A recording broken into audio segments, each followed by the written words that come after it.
ਵਾਹਿਗੁਰੂ ਜੀ ਕਾ ਖਾਲਸਾ ਵਾਹਿਗੁਰੂ ਜੀ ਕੀ ਫਤਿਹ। ਮੈਂ ਤੁਹਾਡੀ ਹੋਸਟ ਵੀਤ ਕੌਰ ਨਿਊਜ਼ TV 84 ਦੇ ਨਾਲ। ਵਿਅਰਸ, ਇਸ ਵੇਲੇ ਪੰਜਾਬ ਵਿੱਚ ਹੋਣ ਜਾ ਰਹੀਆਂ 2017 ਦੀਆਂ ਚੋਣਾਂ ਦੀਆਂ ਤਿਆਰੀਆਂ ਬੜੇ ਜ਼ੋਰ ਸ਼ੋਰ ਨਾਲ ਚੱਲ ਰਹੀਆਂ ਹਨ।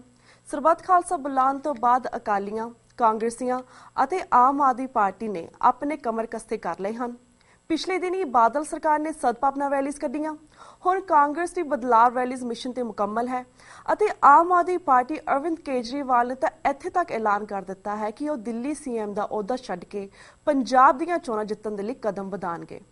ਪਰ ਕੁਐਸਚਨ ਤਾਂ ਇਹ ਹੈ ਕਿ ਸਿੱਖਾਂ ਦੀ ਆਪਣੀ ਕੋਈ ਪੰਥਕ ਸਰਕਾਰ ਆਪਣੇ ਮਤਭੇਦ ਪਿੱਛੇ ਰੱਖ 2017 ਦੀਆਂ ਚੋਣਾਂ ਦੇ ਲਈ ਕੀ ਕਦਮ ਵਧਾਵੇਗੀ ਜਾਂ ਫਿਰ ਇਹਨਾਂ ਪਾਰਟੀਆਂ ਵਿੱਚੋਂ ਕਿਸੇ ਨੂੰ ਜਿੱਤਣ ਦੇਵੇਗੀ। ਵਿਅਰਸ, ਦੂਸਰੇ ਪਾਸੇ 2 ਮਹੀਨਿਆਂ ਤੋਂ ਆਪਣੇ ਗਲਤ ਫੈਸਲੇ ਕਾਰਨ ਲੁਕੇ ਹੋਏ ਐਕਸ ਜਥੇਦਾਰ ਅਕਾਲ ਤਖਤ ਸਾਹਿਬ ਗਿਆਨੀ ਗੁਰਬਚਨ ਸਿੰਘ ਜੀ ਵੀ ਅਕਾਲ ਤਖਤ ਤੇ ਆਪਣੇ ਬਾਕੀ ਰਿਸ਼ਤੇਦਾਰਾਂ ਨਾਲ ਮਿਲ ਕੇ ਮੀਟਿੰਗਸ ਕਰ ਰਹੇ ਹਨ। ਪਰ ਪੰਥਕ ਧਿਰਾਂ ਵੱਲੋਂ ਆਉਂਦੀਆਂ 2017 ਦੀਆਂ ਚੋਣ ਇਲੈਕਸ਼ਨਸ ਨੂੰ ਲੈ ਕੇ ਕੋਈ ਠੋਸ ਕਦਮ ਜਾਂ ਪ੍ਰਚਾਰ ਨਜ਼ਰ ਨਹੀਂ ਆ ਰਿਹਾ। ਭਾਵੇਂ ਆਮ ਸਿੱਖ ਬਾਦਲ ਪਰਿਵਾਰ ਨੂੰ ਨਕਾਰ ਚੁੱਕਿਆ ਹੈ, ਜਥੇਦਾਰਾਂ ਨੂੰ ਨਕਾਰ ਚੁੱਕਿਆ ਹੈ, ਪਰ ਆਉਣ ਵਾਲੀਆਂ ਚੋਣਾਂ ਦੇ ਵਿੱਚ ਇਹ ਵੋਟਾਂ ਕਿੱਧਰ ਨੂੰ ਜਾਣਗੀਆਂ, ਇਸ ਬਾਰੇ ਅੱਜ ਅਸੀਂ 2 ਸ਼ਖਸੀਅਤਾਂ ਨਾਲ ਗੱਲਬਾਤ ਕਰਾਂਗੇ। ਸਭ ਤੋਂ ਪਹਿਲਾਂ ਅਸੀਂ ਗੱਲਬਾਤ ਕਰਦੇ ਹਾਂ ਰੋਜ਼ਾਨਾ ਪੈਰ ਦਾ ਨਿਊਜ਼ਪੇਪਰ ਦੇ ਐਡੀਟਰ ਸਰਦਾਰ ਜਸਪਾਲ ਸਿੰਘ ਹੇਨਾ ਜੀ ਨਾਲ, ਜਿਹੜੇ ਕਿ ਇਸ ਵੇਲੇ ਜਗਰਾਵਾਂ ਤੋਂ ਸਾਡੇ ਨਾਲ ਫੋਨ ਲਾਈਨ ਤੇ ਜੁੜ ਚੁੱਕੇ ਨੇ। ਜੀ ਵੀਰ ਜੀ, ਵਾਹਿਗੁਰੂ ਜੀ ਕਾ ਖਾਲਸਾ ਵਾਹਿਗੁਰੂ ਜੀ ਕੀ ਫਤਿਹ। ਵਾਹਿਗੁਰੂ ਜੀ ਕਾ ਖਾਲਸਾ ਵਾਹਿਗੁਰੂ ਜੀ ਕੀ ਫਤਿਹ। ਜੀ ਵੀਰ ਜੀ, ਇਸ ਵੇਲੇ ਪੰਜਾਬ ਦੇ ਵਿੱਚ 2-3 ਮੇਨ ਮੁੱਦੇ ਨੇ ਜਿਹਨਾਂ ਦੇ ਉੱਪਰ ਅਸੀਂ ਤੁਹਾਡੇ ਵਿਚਾਰ ਲੈਣੇ ਚਾਹਾਂਗੇ। ਸਭ ਤੋਂ ਪਹਿਲਾਂ ਅਸੀਂ ਚੋਣਾਂ ਦੀ ਗੱਲਬਾਤ ਕਰਦੇ ਹਾਂ। ਜਿਸ ਤਰ੍ਹਾਂ ਕਾਂਗਰਸ, ਅਕਾਲੀ ਅਤੇ ਆਮ ਆਦਮੀ ਪਾਰਟੀ 2017 ਦੀਆਂ ਚੋਣਾਂ ਦੇ ਲਈ ਮੈਦਾਨ ਦੇ ਵਿੱਚ ਆਲਰੇਡੀ ਉਤਰ ਚੁੱਕੇ ਹਨ। ਬਾਦਲਾਂ ਨੇ ਆਪਣੀਆਂ ਰੈਲੀਜ਼ ਕੱਢੀਆਂ, ਹੁਣ ਕਾਂਗਰਸ ਵੀ ਬਦਲਾਅ ਰੈਲੀਜ਼ ਕੱਢਣ ਜਾ ਰਿਹਾ ਤੇ ਅਰਵਿੰਦ ਕੇਜਰੀਵਾਲ ਵੀ ਪੰਜਾਬ ਵੱਲ ਨੂੰ ਵੇਖ ਰਿਹਾ ਹੈ। ਇਸ ਵੇਲੇ ਪੰਜਾਬ ਦੀ ਸਿਚੁਏਸ਼ਨ ਕੀ ਹੈ, ਆਲਸੋ ਆਪਣੀਆਂ ਧਿਰਾਂ ਕਿੱਥੇ ਹਨ, ਇਹ ਸਾਰੀ ਗੱਲ ਕਿੱਧਰ ਨੂੰ ਜਾਵੇਗੀ, ਇਸ ਬਾਰੇ ਤੁਸੀਂ ਕੀ ਵਿਚਾਰ ਰੱਖਦੇ ਹੋ, ਸਾਨੂੰ ਇਸ ਬਾਰੇ ਜਾਣਕਾਰੀ ਦਿਓ। ਦੇਖੋ, ਜਿਸ ਤਰ੍ਹਾਂ ਤੁਸੀਂ ਗੱਲ ਕੀਤੀ ਹੈ ਕਿ ਸਰਬੱਤ ਖਾਲਸੇ ਦੀ ਅਪਾਰ ਸਫਲਤਾ ਤੋਂ ਬਾਅਦ ਜਿਹੜੀਆਂ ਪੰਜਾਬ ਦੀਆਂ ਸਿਆਸੀ ਧਿਰਾਂ ਸੀ, ਚਾਹੇ ਉਹ ਕਾਂਗਰਸ ਸੀ, ਚਾਹੇ ਉਹ ਬਾਦਲ ਦਾ ਸੀ ਤੇ ਚਾਹੇ ਉਹ ਆਮ ਵਾਲੇ ਸੀ, ਸਾਰਿਆਂ ਵੱਲੋਂ 2017 ਦੇ ਮਿਸ਼ਨ ਲਈ ਤਿਆਰੀਆਂ ਨੇ ਜਿਹੜੀਆਂ ਬੜੇ ਜ਼ੋਰ ਸ਼ੋਰ ਨਾਲ ਵਿੱਢੀਆਂ ਹੋਈਆਂ ਨੇ।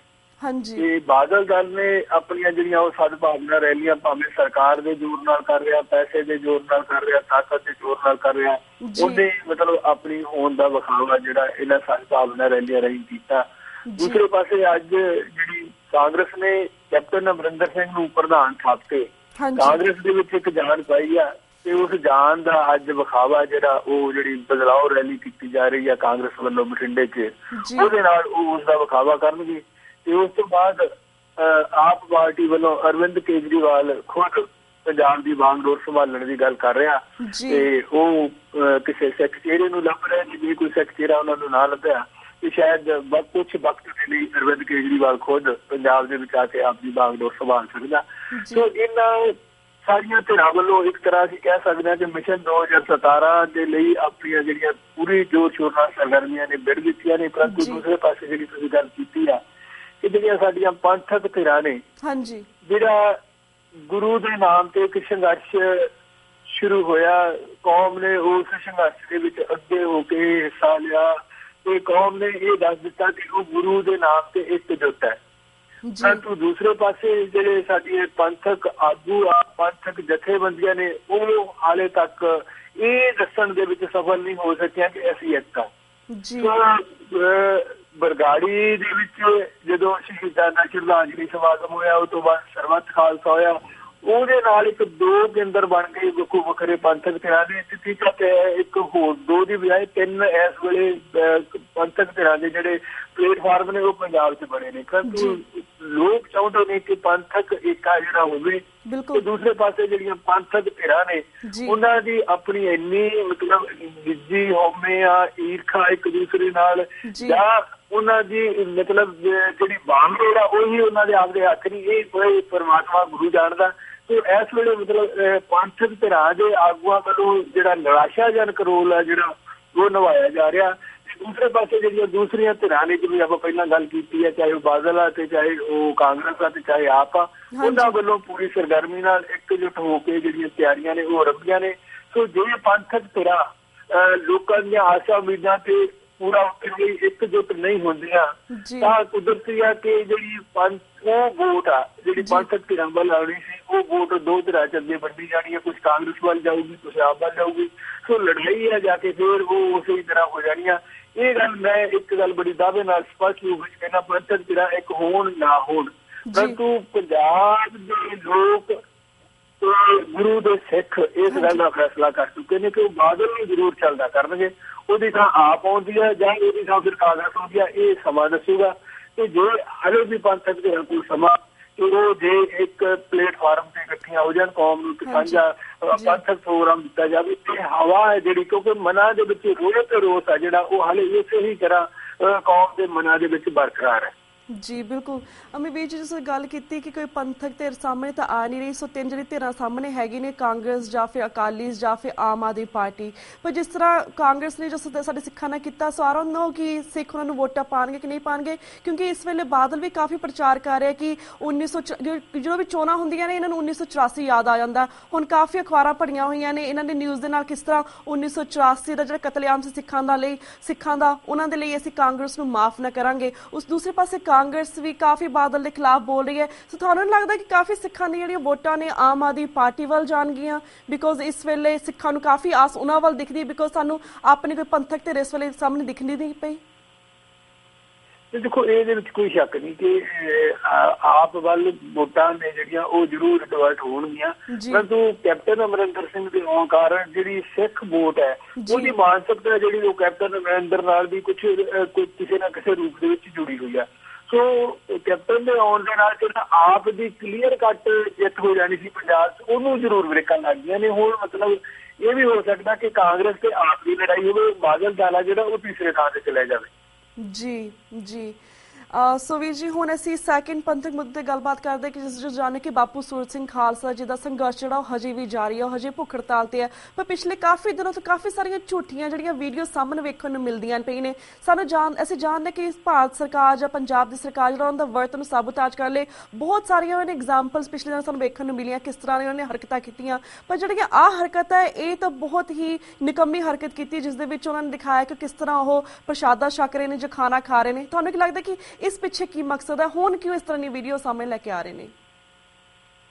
ਦੇਖੋ ਇਹ ਜਿਹੜੀ ਵੀਡੀਓ ਉਹਨਾਂ ਨੇ ਹੁਣ ਵਾਇਰਲ ਕੀਤੀ ਹੈ, ਇਹਦੇ ਬਾਰੇ ਮਤਲਬ ਚਰਚਾ ਜਿਹੜੀ ਬਹੁਤ ਪਹਿਲਾਂ ਚੱਲਦੀ ਸੀ, ਕਿਉਂਕਿ ਇਹ PGI ਹਸਪਤਾਲ ਦੇ ਵਿੱਚ ਬਣਾਈ ਗਈ ਵੀਡੀਓ ਹੈ ਤੇ ਉਹਦੇ ਵਿੱਚ ਮਤਲਬ ਜਗਰਾਉਂ ਪੁਲਿਸ ਦੇ ਜਿਹੜੇ ਮੁਲਾਜ਼ਮ ਨੇ ਉਹਨਾਂ ਦਾ ਹੱਥ ਹੈ ਜਿਹੜਾ ਉਹ ਵੀ ਸਾਹਮਣੇ ਆ ਰਿਹਾ। ਸੋ ਇੱਕ 84 ਸਾਲ ਦਾ ਬਜ਼ੁਰਗ ਹੈ ਜਿਹੜਾ ਇਹਨੇ 10 ਮਹੀਨਿਆਂ ਤੋਂ ਭੁੱਖ ਹੜਤਾਲ ਤੇ ਆ, ਉਹਦੇ ਨਾਲ ਇਸ ਤਰ੍ਹਾਂ ਦੀ ਇੱਕ ਜਲਾਲਤ ਵਾਲੀ ਗੱਲ ਕਰਨੀ, ਮਕਾਰੀ ਵਾਲੀ ਗੱਲ, ਕਮੀਨਤਾ ਵਾਲੀ ਗੱਲ ਕਰਨੀ, ਮੈਂ ਸਮਝਦਾ ਕਿ ਇਹ ਮਨੁੱਖੀ ਕਦਰਾਂ ਕੀਮਤਾਂ ਦਾ ਬਹੁਤ ਵੱਡਾ ਘਾਣ ਆ ਜਿਹੜਾ ਮਤਲਬ ਕਿ ਬਾਦਲ ਕੇ ਜਿਹੜੇ ਉਹ ਹਮੇਸ਼ਾ ਹੀ ਨਿਰੰਤਰ ਹੀ ਕਰਦੇ ਆ ਰਹੇ ਨੇ। ਪਰੰਤੂ ਇਹ ਅਜਿਹੇ ਬਜ਼ੁਰਗ ਦੇ ਨਾਲ ਇੱਕ ਦੂਸਰੇ ਪਾਸੇ ਵੀ ਇੱਕ 90 ਸਾਲ ਦਾ ਬਜ਼ੁਰਗ ਮੁੱਖ ਮੰਤਰੀ ਆ, ਤੇ ਘੱਟੋ ਘੱਟ ਮੈਨੂੰ ਲੱਗਦਾ ਕਿ ਇਹ ਜਿਹੜਾ ਜਲਾਲਤਪੂਰਨ ਕੰਮ ਕੀਤਾ ਵਾ ਇਹ ਸ਼ੋਭਾ ਨਹੀਂ ਦਿੰਦਾ। ਸੋ ਕੌਮ ਆ ਜਿਹੜੀ ਉਹਨੇ ਵੀ ਇਸ ਗੱਲ ਨੂੰ ਮਹਿਸੂਸ ਕੀਤਾ ਕਿ ਇੱਕ ਬਜ਼ੁਰਗ ਆ ਜਿਹੜਾ ਹਸਪਤਾਲ ਦੇ ਵਿੱਚ ਤੁਸੀਂ ਕੈਦ ਕੀਤਾ, ਉਹਦੇ ਪਰਿਵਾਰ ਨੂੰ ਉਹਦੇ ਕੋਲ ਜਾਣ ਨਹੀਂ ਦਿੱਤਾ ਜਾਂਦਾ, ਕਿਸੇ ਨੂੰ ਉਹਨੂੰ ਮਿਲ ਨਹੀਂ ਦਿੱਤਾ ਜਾਂਦਾ, ਫਿਰ ਦਵਾਈਆਂ ਦੇ ਅਸਰ 'ਚ ਉਹਦੇ ਨਾਲ ਜੋ ਕੁਛ ਤੁਸੀਂ ਮਰਜ਼ੀ ਕਰ ਲਓ।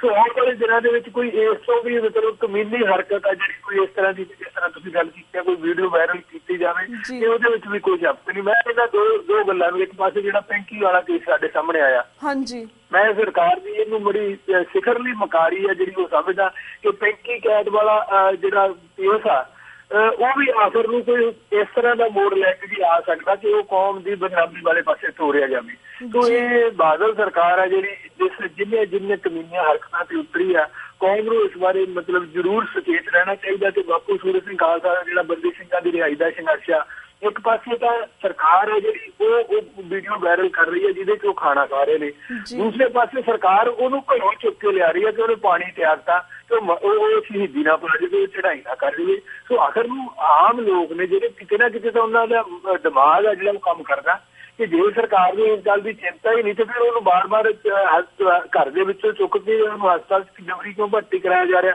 ਫਿਰ ਸਰਕਾਰ ਇਸ ਮੌਕੇ ਤੇ ਆ ਕੇ ਦੁਆਰਾ ਗੱਲਬਾਤ ਛੇੜਦੀ ਆ।